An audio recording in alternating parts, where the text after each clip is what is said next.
All right. Let's get the sharing underway. We'll be starting in like the next minute. Amy's gonna entertain you guys while I share this shit. I hate when you do that. We all know I'm not the one that talks. Welcome to the Final Serialized Q&A from Sirenicide. I'm Johnny Stitches. And I'm Amy. And we want to thank you guys for, enjoying our show. Yeah. All right. So I'm going to... kind of crazy that it's ending. It ended. It's all over. It's all over, but crying. Fade to black, I'm sick of dying. Took too much. You're supposed to be entertaining them, not me. Oh, but you're so good at it. Oh, yeah, okay. Says our numbers. All right. That's on the page.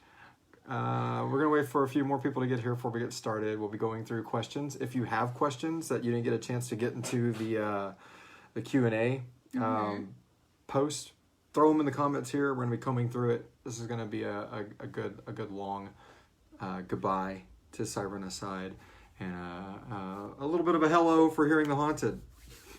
A so long to Sirenicide and a hello to Hearing the Haunted, because that's alliteration. Oh, that's so bad. All right, and I'm gonna put this on my own timeline, I guess. See if people show up. All right, I think that's it. Yeah, I'm pretty sure that's all the places this needs to go. Okay. I mean, whatever. It'll be here. It will. So let's, I guess, get started. Well, let's see. Let me open this guy up. And let's try to put a big thing over us so we don't gotta see us. Actually, if it stays froze like that. All right, do a test. Hey, what's up, Jeremy? How are you doing? We're just now seeing the chat. So, hi, everybody. What's up? Jeremy asked right off the bat, why are you stopping? Well, Jeremy doesn't listen to the show that much, I guess. Welcome, Jeremy. You should check it out. We have 4 seasons of a serialized horror drama that came to a written end. I mean, it wasn't like we got canceled or anything like that, because it's our show, but we wrote for 4 solid seasons from a beginning to an ending, and we are ending our serialized format, but we are heading into the anthology realm. So hopefully that answers your question. What's wrong? I did a comment, but I didn't do a comment on the actual live video. Yeah, there you go. So we're just testing just to make sure like what the timing is of things real quick. So, all right, cool. That's pretty instant. All right, I still think I want to put something over us. Move out? No, because then I'll shrink the chat window. All right, it is what it is. What a lovely photo. I know, it's really not very pleasant. People can't see what we see, so it'll be okay. All right. Let's tag some people in this stuff. Let's see if we can get them to join on us. Let's see. Joe Mora, also known as Matthew Finnis, get in here. And let's see, we get Ambulance Man, see if he's up yet. Eddie Vile. Christina. Some of the other creators. At old Fema Boeing, everybody's favorite. Yep. And let's see, Des. See if Des will join us for our live stream.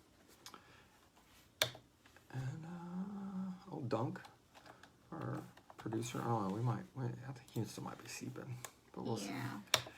And yeah, that's what I'm missing here. I mean, Mervin and Christine are in the same house, so yeah, I think we're good. All right, we're good. Okay, so we're gonna start with the questions. We had a lot of questions pour in. I'm trying to look at the camera, not at the video. I know. Vanilla Sugar. So we're gonna put this in front of us.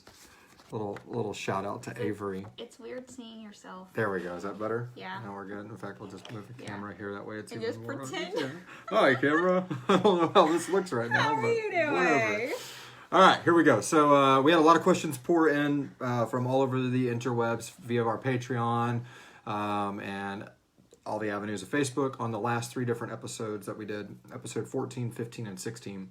that being said, we went ahead and refined a lot of the questions Yes. down. That way we could kind of get through this a little quicker. And some of the questions answered themselves within the episode. So if you asked a question on 14 that was answered in the storyline of 15 or 16, then we didn't include that one. We didn't include that one. That's correct. So, yeah. All right. So I guess we'll get started with our first one. So, Maya Zapita, you want me to start or you want to start? You can go for it. All right. Maya Zapita says, do scarred ones have to keep cycling into their bodies? Oh, yeah. Spoilers. If you're not caught up on the last 4 seasons of Sirenicide and didn't see where this says the final, wherever it's at, wherever you're watching, the final serialized Q&A, there are lots of spoilers here. So keep that in mind. All right. That being said, do scarred ones have to keep cycling into new bodies, or their corporeal forms just sustained by the luminescence over time? How many Morstonians actually elected to take the scarring? Well, you want to answer that or you want me to? As far as the Morstonians that elected to take the scarring, was about a couple thousand. 1,000? Thousands. Yeah, because I think he says that there's 13,000 or something left on the ship at the end. Yeah. But we don't know how many of those were already legacy Sirenicide members. Mm-hmm. I think we learned in season 3 that there was almost 3,000. But they said they lost 3,000. A lot getting there too. But I think she's just asking how many elected probably before that. We don't actually have an exact number on it. I'd say probably around 20,000, I think. You think 20,000 I think total between the people that were scarred before the events of them going public. Oh, like the ones that were out in the wild. I think there was already 2,000 or 3,000 out in the wild, so I'd probably say a good 17-ish probably elected. Because they were filling up 2 complete cruise ships full, and they were worried if that they were going to be over capacity on, way over capacity on those, but it didn't matter. So, and to answer the first part, no, they do not have to cycle through bodies. So essence transfer, like what Doc does when he's body jumping, is not something that a Sirenicide member has to do. That's not needed. So, all right. I see. Oh, okay. So that's confusing me. Sorry, it says when somebody joins, but I can't tell if on the phone if it's a comment or not. So, and I'm hoping that ain't blocking the camera at all. Tell you what we'll do. Oh, no. We're going to reload this real quick and see if it won't show a new frame. All right, so that was question 1. All right. All right, so that's good. No, it's not frozen. Except for it's not frozen. Oh, wow. It's delayed, though. At least that tells us what our delay is. Okay, so... I'm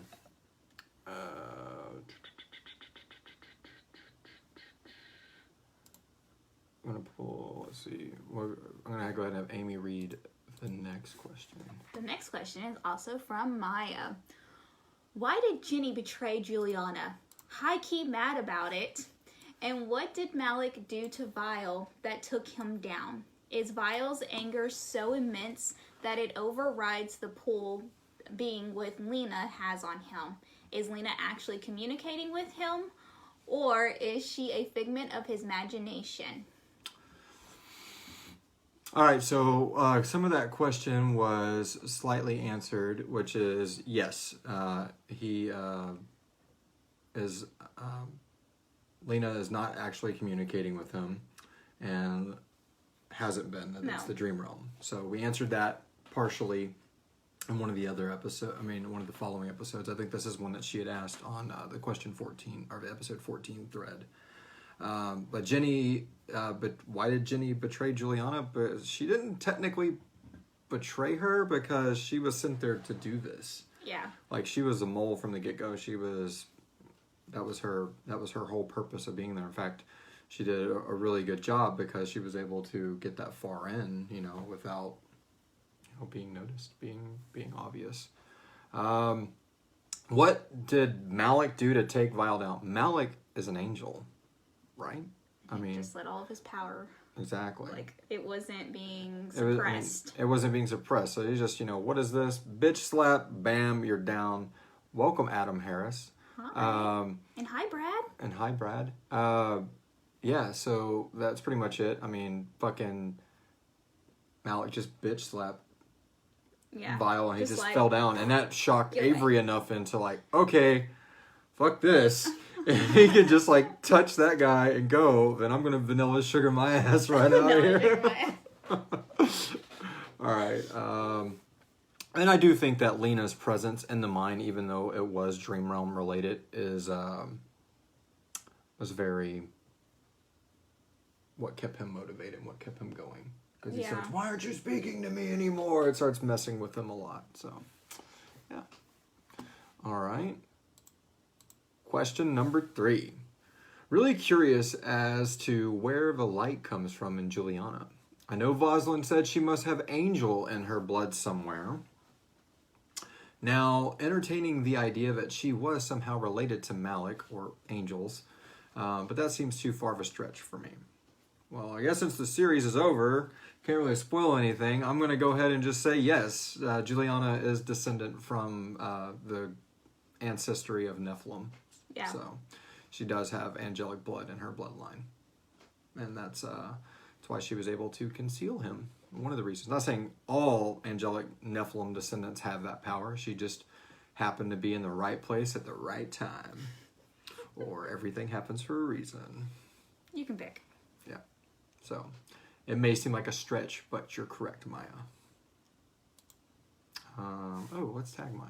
Oh, Maya, you hanging out?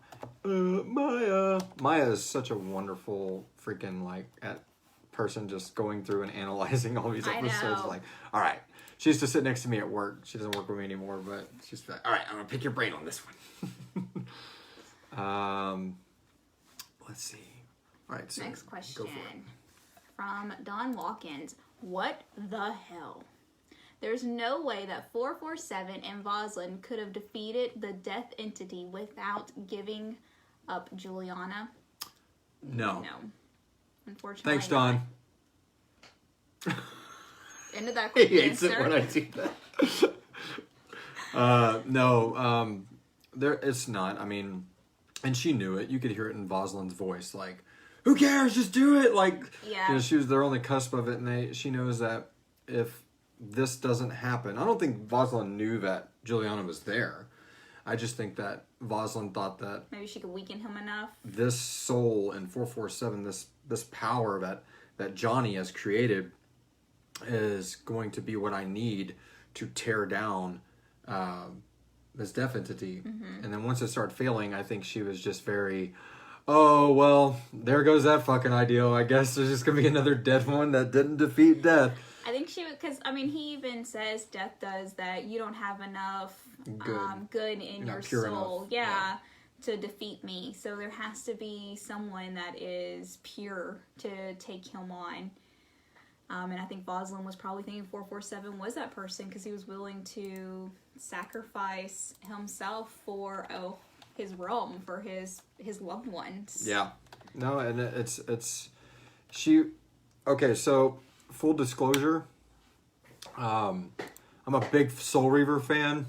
What? We didn't know. Like, I love the Soul Reaver game series, and so that was my homage in this episode. Was there spoilers for Soul Reaver for some video game that's bad graphics? It's a horrible platformer that no one's ever gonna play.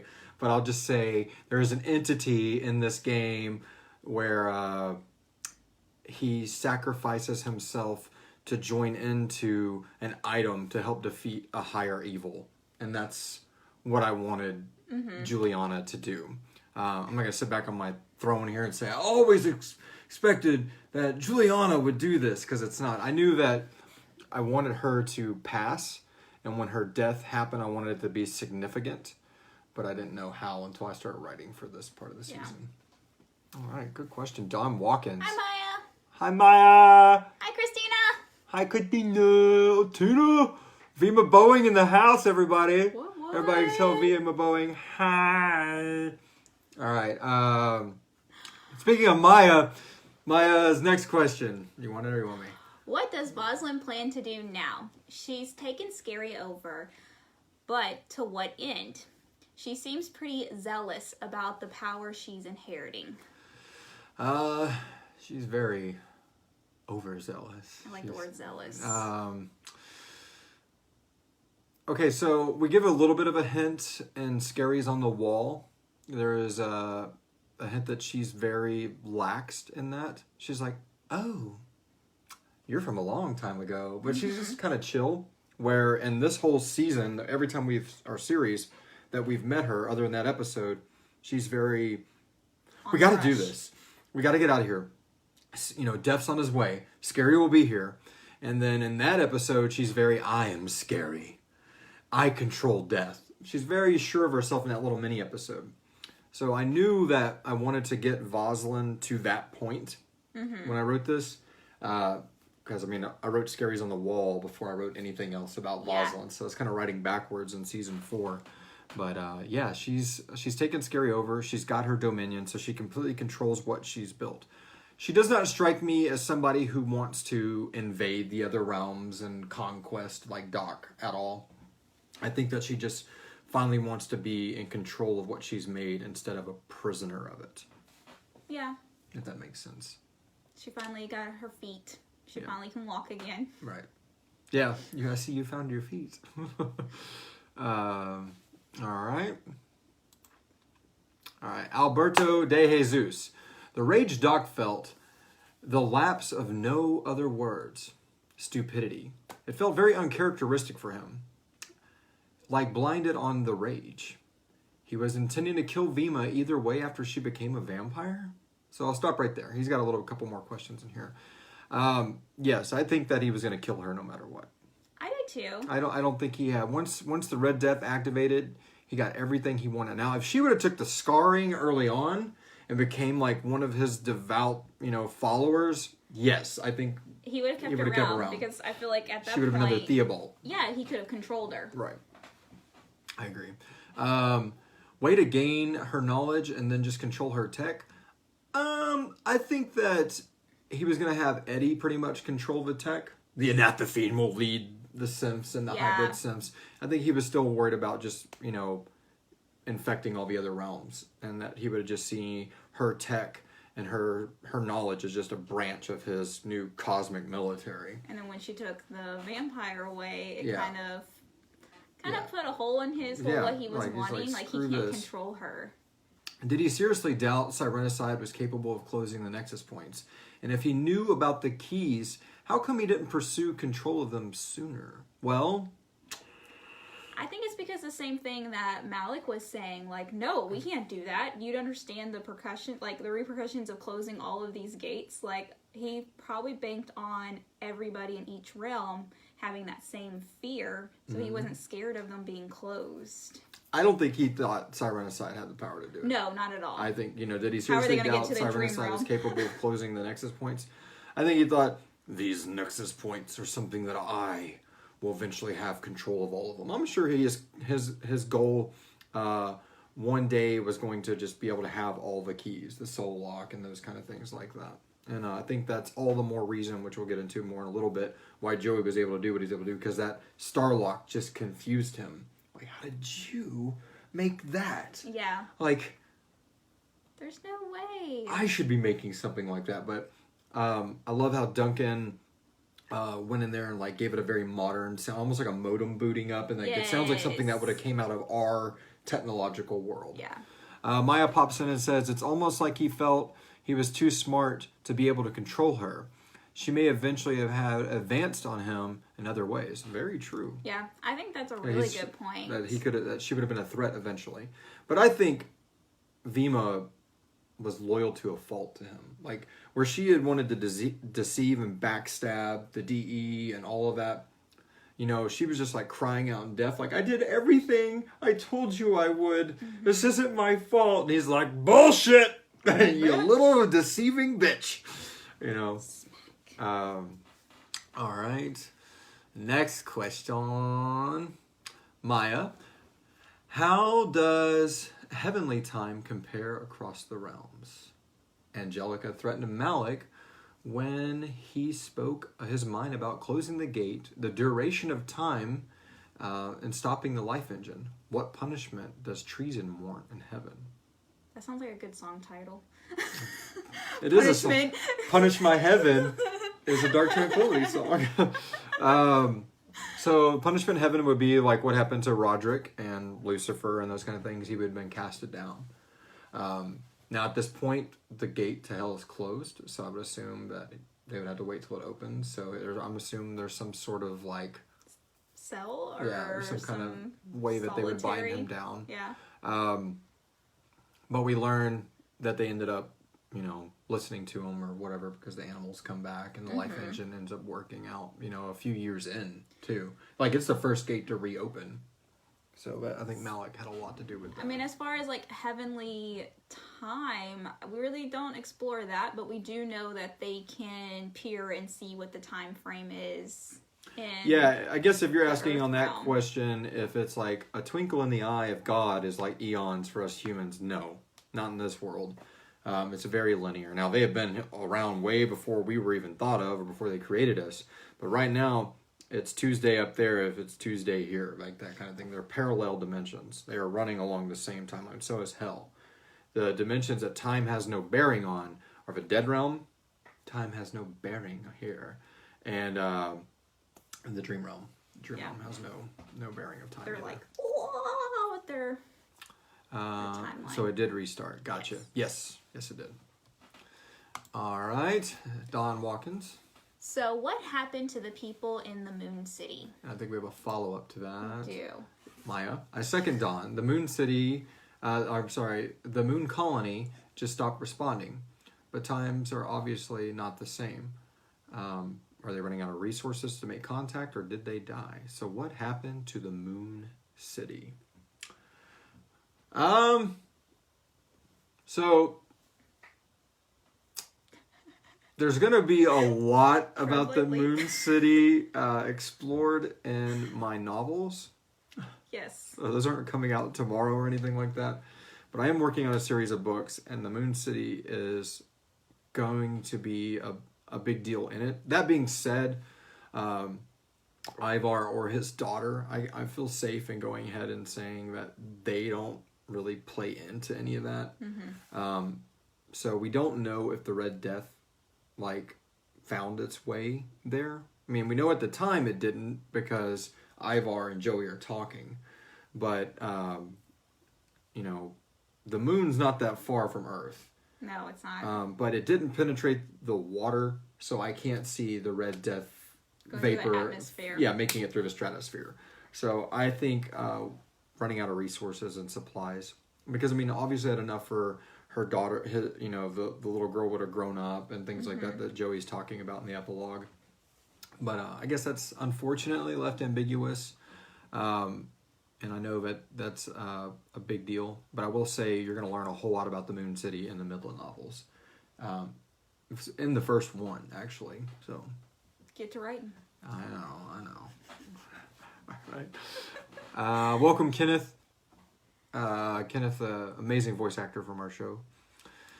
Okay, so Dawn Watkins asked, is there any way Sirenicide can get to the Moon City? I don't think so. No, I don't think so right now. That being said, my main priority right now either. We are in Space City, we're in Houston. Yeah. The thing is, we're not at Cape Canaveral or anything like that, so I'd almost want to say, it says hurry up, damn it. I'm trying, all right? I still got to work a full-time job and raise children's. Anyway, Kenneth, we're just getting started, bud. Yeah. So you're good. Lock in. You can always start over and get to this point. Anyway, they are, I'm going to assume some people from NASA would have been scarred. So I would love to know if they did try to. What's up, Mervin? Harper Powers in the house, everybody. Everybody say, hey, Harper. How's it going? I just feel like if, somebody from NASA or astronauts or engineers or something like that took the scarring and they're in part of that, they're using that information to fuel their them living right now and making it through. Well, plus if they're trying to get into space right now, if they're in NASA right now, they're working on Mars rovers and things like that. They're not in the DE. Yeah. So you gotta realize this was a Dark Elite project. So, and I'm sure not that many members of the Dark Elite took the scarring and joined Sirenicide. I think there's probably, law of numbers says at least one or two in their pack are ex-Dark Elite, probably soldiers or something like that. But the chances of it being one of Ivar's ICR guys that didn't actually go with him? No, because Doc would have already murdered them for information. We talked about that before. Yeah. So I don't think Sirenicide's getting to the Moon City. Sorry. All right. Changing subjects a little bit. If Eddie's spirit or soul or whatever is now in the Nexus trapped in Joey's Starlock, then how does that coincide with Doc being trapped in there as well? Do they get along? Or do they fight constantly? That's a fucking great question. Don Watkins. So, break this down a little bit. Eddie is an energy essence that has been, like, blown into that. Yes. Kind of like Death is for in Voslin's realm. He's just kind of, like, in the atmosphere now. That's the same way Eddie is. It's kind of like a chemical. Imagine a chemical in something, and you can control something up here that makes the chemical react. That's what Joey can do with the Starlock. So he's like, come on, shut him down, Eddie. He's not like, Eddie, do what I say. It's more like him using that energy to contain Doc. So Doc is a physical being trapped between the realms right now. Eddie is just an unconscious energy that flows through it. Eddie Vile is dead. Yeah. Not coming back. He's not going to, like, manifest out of the lock like a genie. Oh, ha, ha, ha! Here I am again! Like the ambulance man has returned. I have 3 wishes from the Starlock. That's a great question. It really is. So, I mean, I assume they would fight a lot. You fucking suck. You let Johnny do this to you? Yeah, well, you made Johnny what he is. And Kenneth, I agree with you. He says, I certainly hope NASA isn't a part of the DEGs. Oh, that would be... It would be really bad. That's not cool. Not cool at all. All right, next question. Look, we got Matthew Finnis. Matthew or Finnis? Joe. What? Everybody say hi to Joe. Hey, Joe. Your Texans play today. What did we end up? Did we ever end up naming them? I don't think so. It was like the Morstan. No, I don't think we officially The named Morstan them. Monsters. The Morstan Monsters. Alliteration. So Mervyn Harper Powers says, Lordy. of course NASA is part of the DE. There's always a conspiracy, lol. All right. Don Watkins asks, I want to know more about these vampire hunters. Me too. Stay tuned. Midland novels. No, not really. Not in this time around. I can bring it up. So at the very end of the story of 15, 16. We learned Ivar's last words to Joey is, "Hey, vampires. You don't need to worry about Doc. Y'all got this Red Death things under control. You need to worry about these natural-born bloodsuckers, because even though all the blood-born ones died." These natural-born ones that the Earth gave birth to are everywhere, and so I would assume when he's in the epilogue talking about that they have vampire hunters, that they have trained, werewolves, maybe even converted other vampires to their side. Yeah. Because you got to think about it. If somebody dies, somebody kills people, and you can't send them to hell right off the bat. Later they learn to unlock the gate to send people through, but that's just their essence. So why not take your criminals and feed them to vampires? Well, yeah, they also Or say something that like that. Boslin opens it up long enough to take those The tortured tortured souls souls in. So, yeah. Let's see. So Mervyn says, and they be powerful as fuck. Yeah, Joe says, hey, night. Nobody gets that. All right, so I would say you're going to learn a lot more about them in the book series when it comes out, but for now, they're just powerful, otherworldly creatures and siren luminescent humans that go out and kill vampires that are attacking them. All right. It was more or less a line written to make people realize that there's threats post-Doc still. Even way in this, when he says, I've been living in this post-anathema world now longer than I lived in the original world, that this is still a problem. That they weren't able to just be like, yay, we beat Doc, we won, woo! There's still threats out there. Right. Maya. What are Johnny and Molly up to? A whole bunch of question marks. Right here, answering questions. Did Johnny get to right the wrongs he felt so responsible he had to leave to fix? I think so. I think hope that so. the chickens and the cows and the dog and all that, like, emphasis, it's like a farm, it came out of nowhere. When Braylon's talking Yeah. about it. I don't feel like that would have materialized and he would have shown themselves unless he had gone there and freed those souls that he'd been trying to do. And I mean, he might have freed them and be like, all right, cool, I rallied them all up, they're free from Scary, and it's like, let's send them to the fuck, these gates are closed. Shit. So I'm assuming he had to sit there for a while with these. Yeah, sorry I burned you up and murdered your baby. Yeah, hey Agnes, what's up? But I'm assuming once Malik, because Malik's gate was one of the first to open, that he freed them into heaven for them to be reincarnated. All right. Maya, I love that you kind of let us run a while wondering if Johnny, wondering where Johnny went, to only have this "I had your back all along" solution when he reappears. Kind of. I don't think he has their back. I don't either. I think that Doc could have very well just, what's up, Desdemona? The Lore Master's here! Woo! Yay! I think that Doc could have very well just shredded Joey on that pier, and Johnny wouldn't have been able to do anything about it at all. Like, I mean, he wouldn't have been able to pop up out of Scary, because the Scary gate's locked at that point. I think that farm manifesting just realizes that all the gates are starting to come are completely again. open. We're dreaming again. This farm materialized out of nowhere. I'm pretty sure the Soul Walk's not open just because Joey still has that. Yeah. And that would be it. So, all right. Not to say I felt he would desert them, but you guys definitely had us wondering for a moment. I think he still legitimately deserted them. I mean, I think he left the confidence in Joey, but he knew in that moment that he was supposed to be dead. She was supposed to be dead. They're fighting a war in an era that they shouldn't even exist in, and yet there's still this whole fucking thing that he did that he needs to fix, regardless of how the anathema turns out, because he should have just been a corpse in the ground when all this goes down anyway. Yeah. So Joey got really lucky. Yeah, he did. Thanks, Moon City and Ivar, for, helping him out there. Exactly. And a shout out to Michael from Dark Tranquility, taking time out of his busy tour schedule with his Swedish Grammy Award-winning death metal band to voice our wonderful doctor. All right, so moving on to the next question. We have Robert Rogers. Are there any new species? Homo Sirenicidean. Are they a new species? I'm sorry. Are they a new species?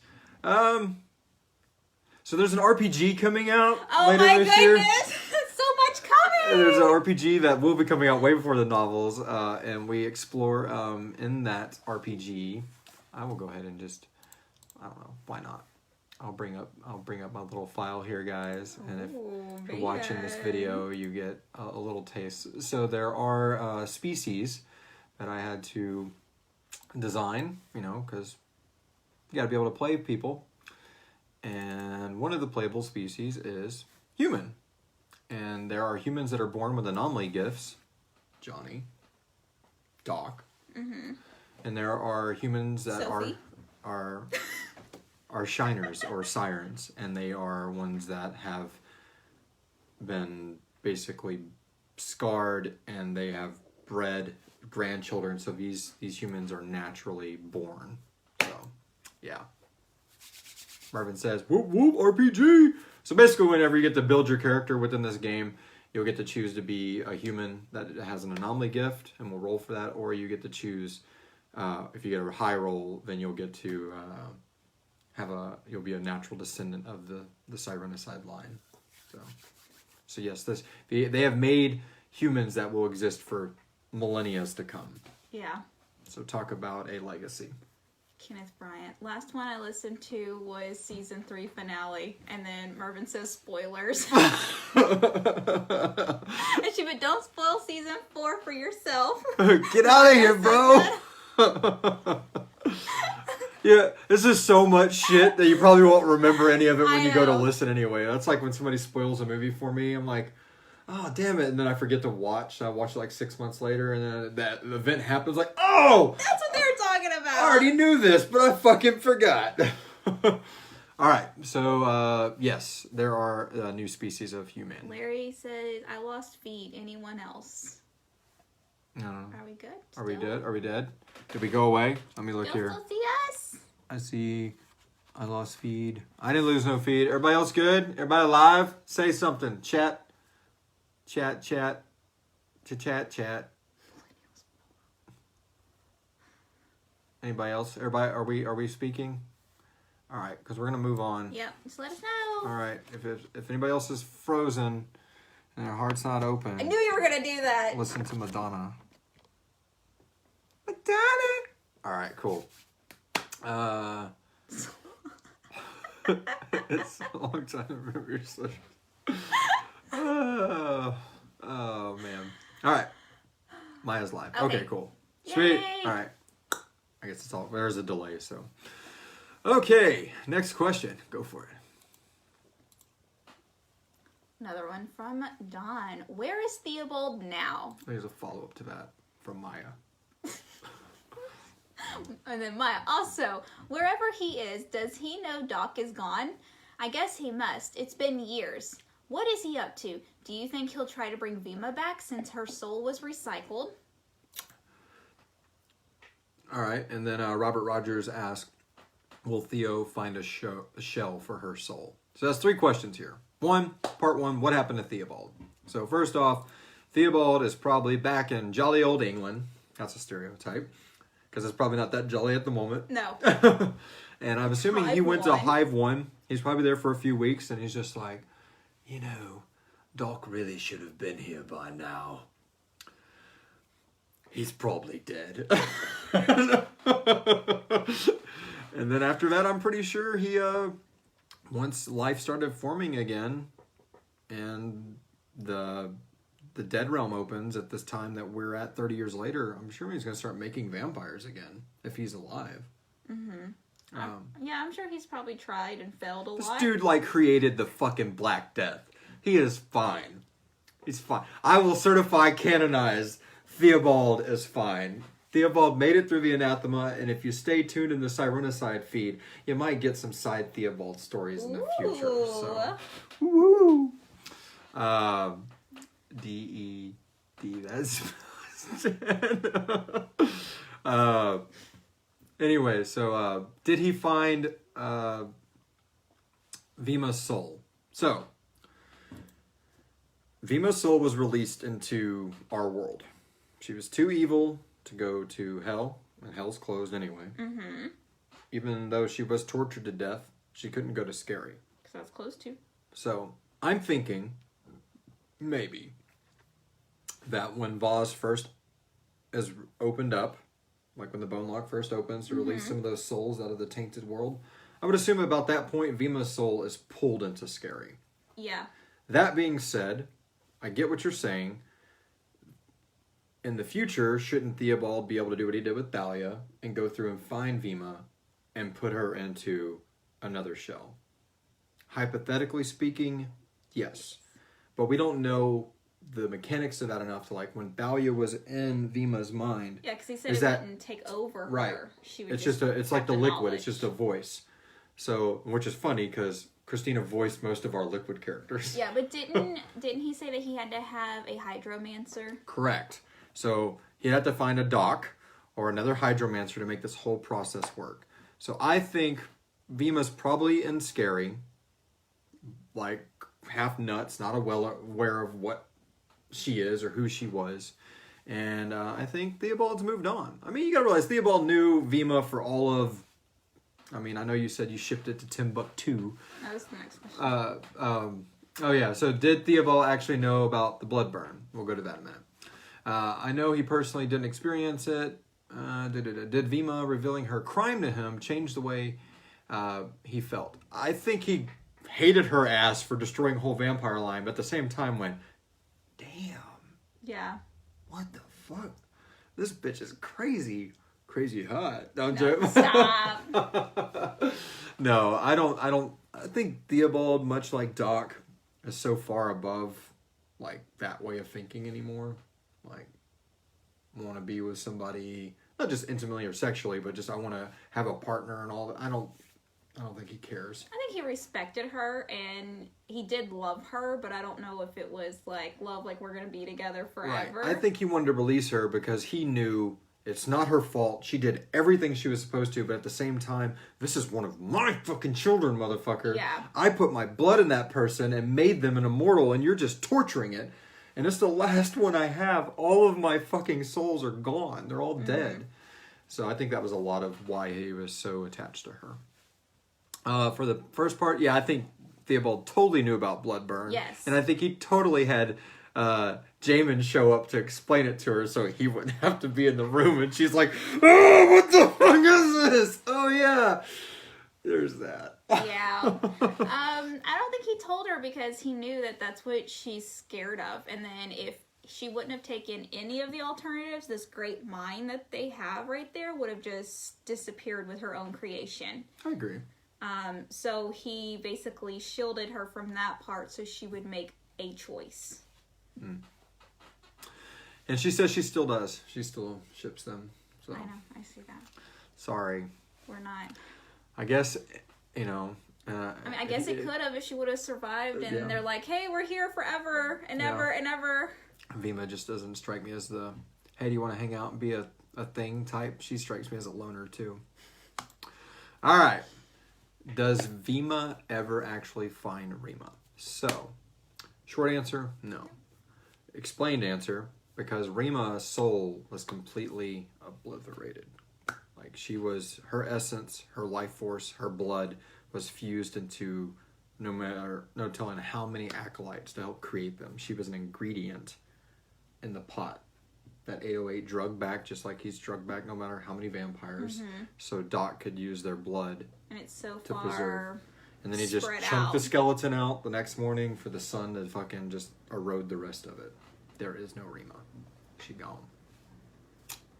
Sorry, And Viva. that's the catalyst to make Vima who she is. I mean, if you don't have that death and that loss, then Vima doesn't become Vima. No, she does not. So in a way, Doc, helped destroy himself in more ways than one. Or I guess technically that's probably Curtis Waxman's doing, but whatever. All right, Maya says, I didn't see eternal love, but maybe, confidant type relations. Confidant, yeah. Yeah, I Deep see fondness. that. Yeah, like them going through, like, as a, companions just going through, like, making vampires and working. Yeah, I mean, one created the Red Death, the other created the Black Death.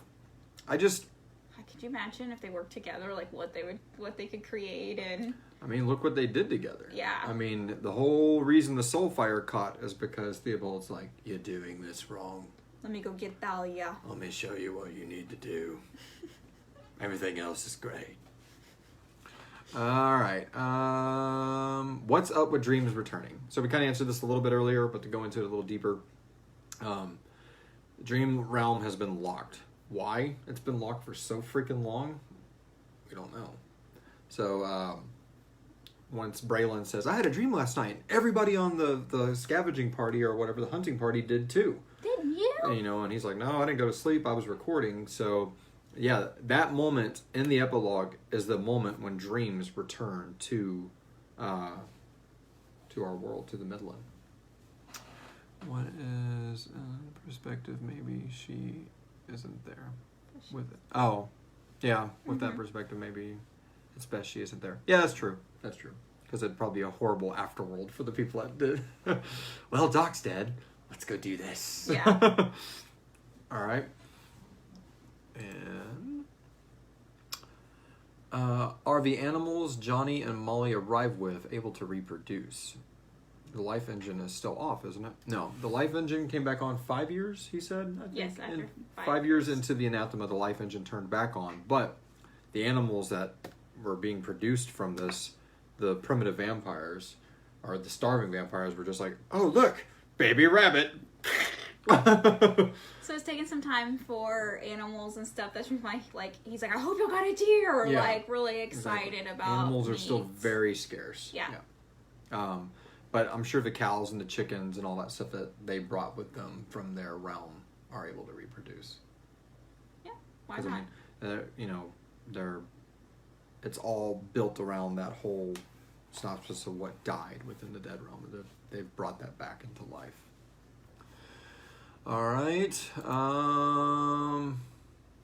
Getting near the end of our questions here.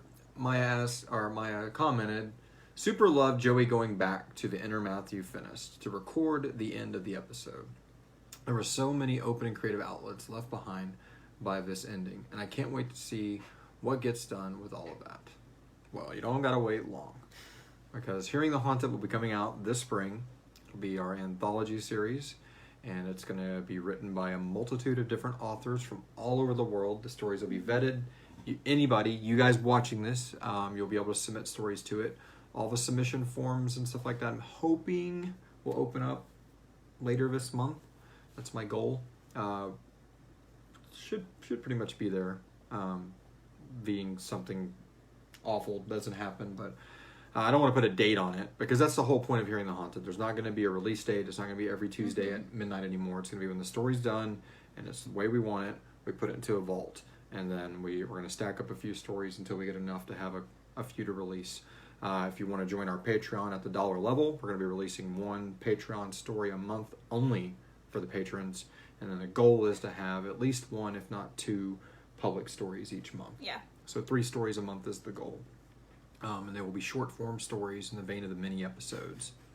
It will explore a lot of the Sirenicide lore, but at the same time, a lot of them are just going to be stories that anybody can make, anybody can create. And I'll go into that in a little bit towards the end of this. Jonathan Gilbert says, right to it. Yeah, fabulous ending, setting up a world to follow up for an anthology perfect. On that note, is there a guideline establishing the rules and limitations of the current world, the conditions for anyone wanting to try their hand at a follow-up? So, at a direct sequel, that's not going to happen. There's not going to be another serialized story unless we hit umpteen amount of financial support where I would be able to dedicate my time completely to this totally, because I'd want to be massively in control and charge of where the anathema story would go. That being said, anthology stories written in the future will be possible. They'll just be, again, heavily vetted. So what we have right now, I'll pull this up, is Hearing the Haunted. And it's going to be its own podcast. The first episode will probably be a simultaneous feed. It'll be released on the Sirenicide feed and the Hearing the Haunted feed, so people will know where to go. But essentially, it would open up. I did, over here. Oh, my bad. It's on the other monitor.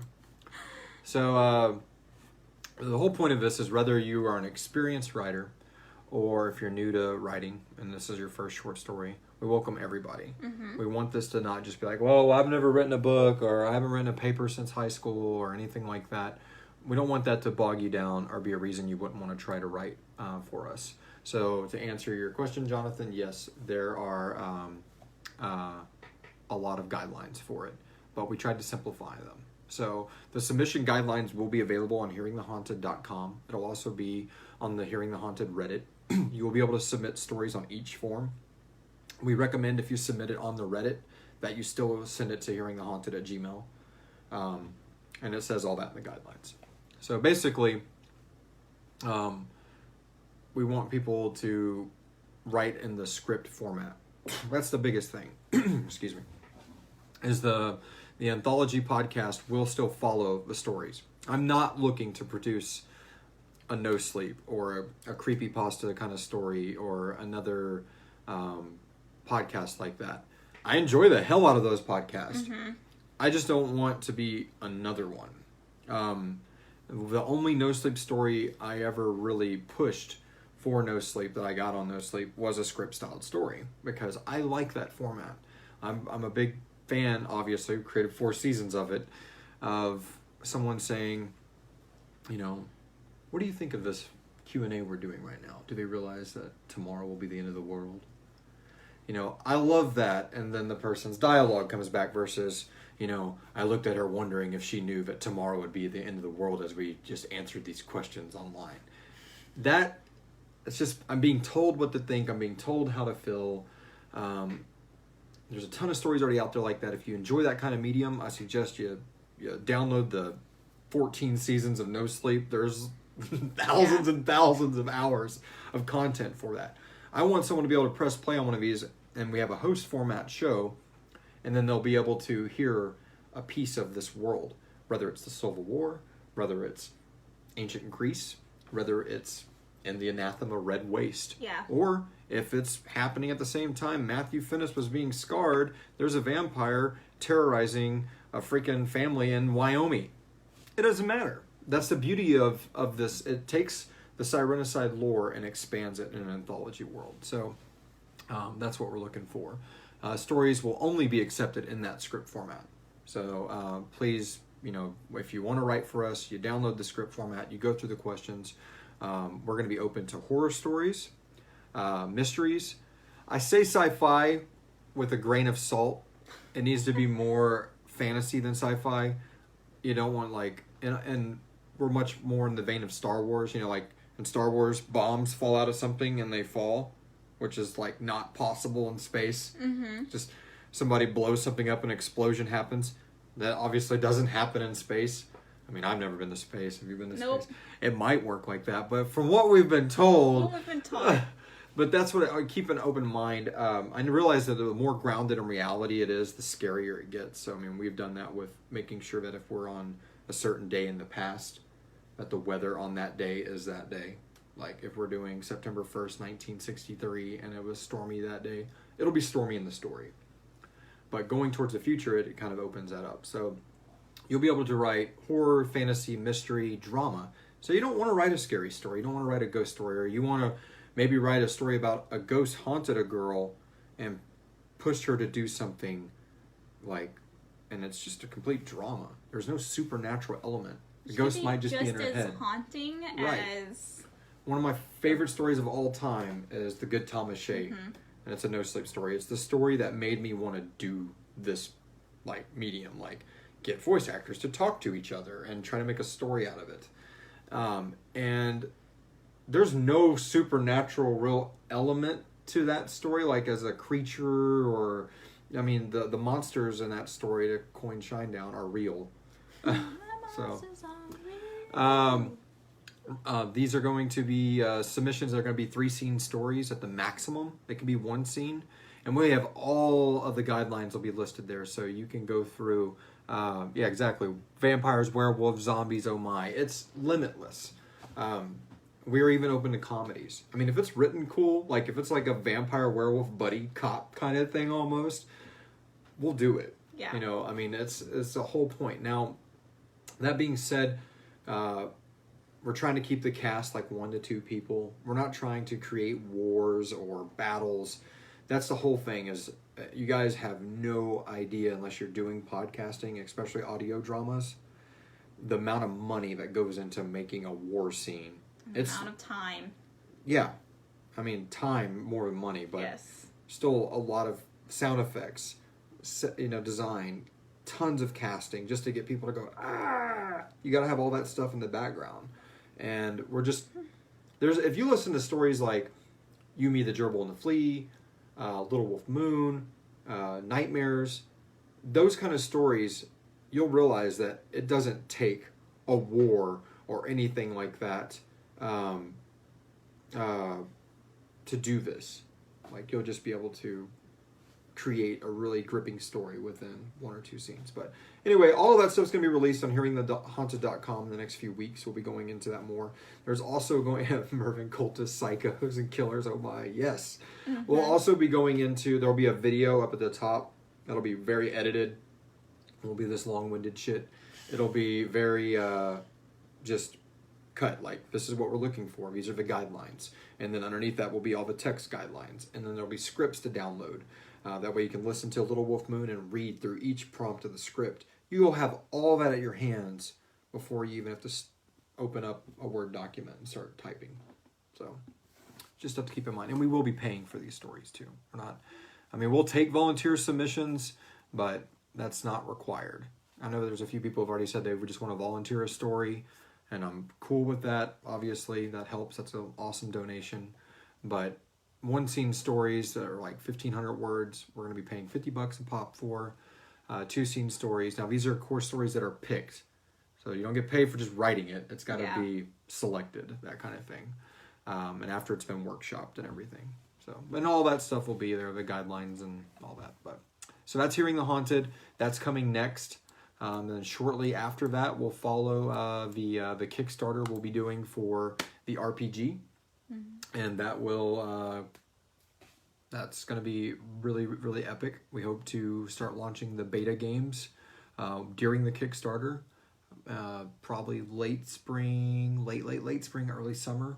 And then throughout the summer, the beta. And then we're going to probably start kicking off. The goal is, none of this is in stone, is to kick off the public games that will be streamed on Twitch, Mixer, YouTube, and all of that for you guys to be able to watch these campaigns between some very talented voice actors, most of them in-house. Yep. Harper Powers will be returning, myself, and a few new faces, and we'll be playing a solid campaign that will continue week to week. So basically, or month to month, depending on scheduling. We'll have all the schedule worked out. So you'll have like a serialized story in itself there. It just won't be scripted.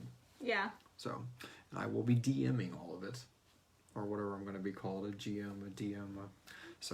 And you'll be able to create your own games in your own house with your own friends. If you don't want to just watch our live stream and you actually want to play, the guide at that point, the Kickstarter will be over and you'll be able to order the guide. Even if you didn't participate in the Kickstarter, we'll put it on Amazon for you to be able to buy. And a set of standard D&D dice is all you'll need. It will not be a D&D game.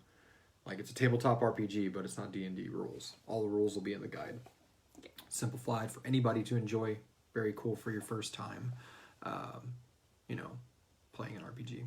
So I think with that, we're closing in on the hour, which is what we were going for. So we got the RPG, we got the Hearing the Haunted Anthology Sirenicide podcast coming, and then one day, the books. So, yeah. It's pretty much, that's it. That's all for Sirenicide, guys. He can't be called the Lord Master. That's Des. Oh, yeah, I'll be the LM, the Lord Master. No, that's Des. That is Desdemona's title. All right, that's it. That's it, guys. Thank you for so hanging much. out with us. And big shout out to Vanilla Sugar for helping conceal our faces so we couldn't see the phone. I just want to thank real quick Duncan for helping our team this last season pull through this last season.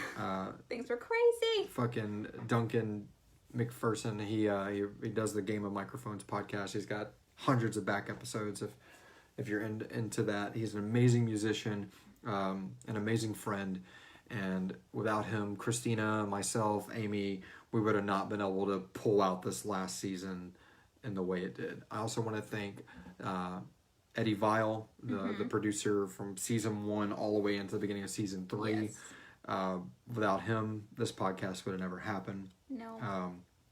We busted our ass from September of 2016 all the way until like a few days ago, or until right now, technically, creating this serialized show, and we love you so much.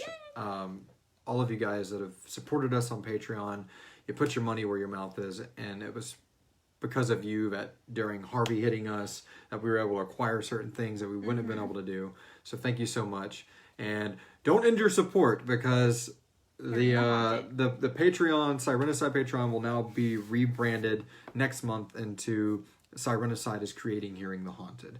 And if you're at the $1 level, $5 level, $10 level, whatever you're at, please stay there, because that fund is going to help launch the new website, help get the new voice actors, and help keeping these stories rolling in.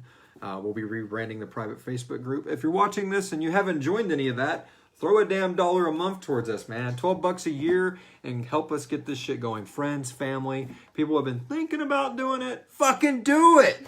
It's $1, and it will help the story keep manifesting on all of your iPods and your iPads and Spotifys and so forth. So we love you all. Have a good weekend. Go Texans. And that's it. That's all I got. Bye.